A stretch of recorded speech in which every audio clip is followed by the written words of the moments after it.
We are now in Lecture 3, Part 5 on Ingram's Law.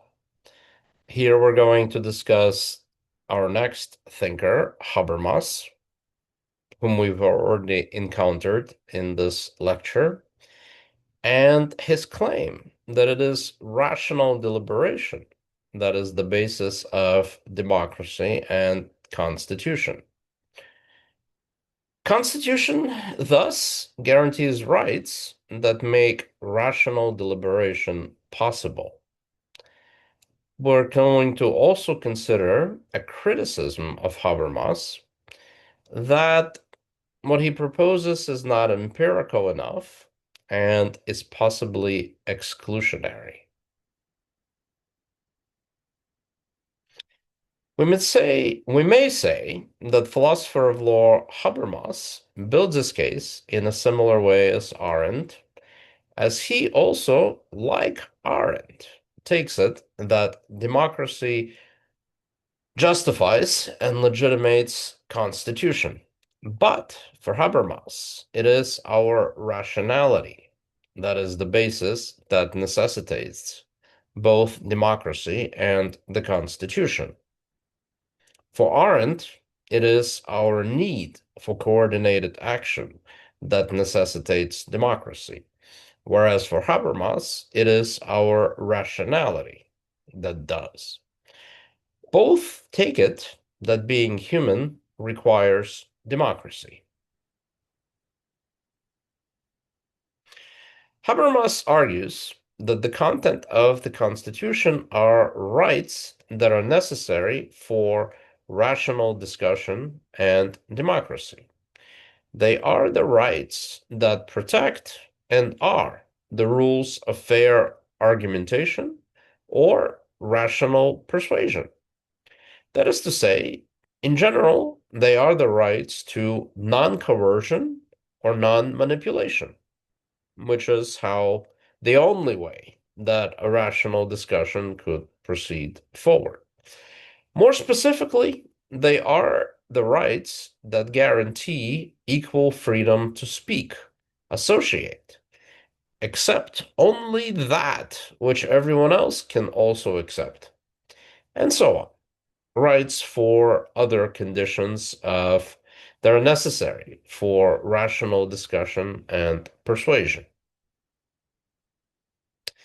Insofar as there is a focus on the process of rational living, rational discussion, Habermas is a proceduralist. The endorsement or legitimation or justification here is not that of any particular conclusion to which people may agree in a rational discussion, but of the process itself, of rational deliberation together with others. The rational discussion itself is quite open-ended and situation and historically specific. Well, it's quite open-ended, but it's not completely open-ended, as we're going to see in the discussion of the next philosopher. We are obligated to follow the Constitution, thus, because it is fair, as it guarantees the conditions of fairness of rational and democratic discussion itself. Habermas's approach to justification, as well as justification itself, is also transcendental. The rights specified in the Constitution are necessary as conditions of possibility of rational human discourse and not contingent. They are transcendental and not empirical. In other words, these rights don't seem to depend on any particular place in which rational discussion takes place, but they are the conditions of any kind of rational discussion at all. In that sense, these rights are not empirical, but are transcendental. Hart and the positivists can only give us the empirical and contingent justification of democracy and constitution. That is a weaker justification. Ingram's criticism seems to be that Habermas's justification precisely lacks the empirical component to point at more specific laws that a constitution must have, as well as does not specify who should be included and gets to participate in the legal discourse.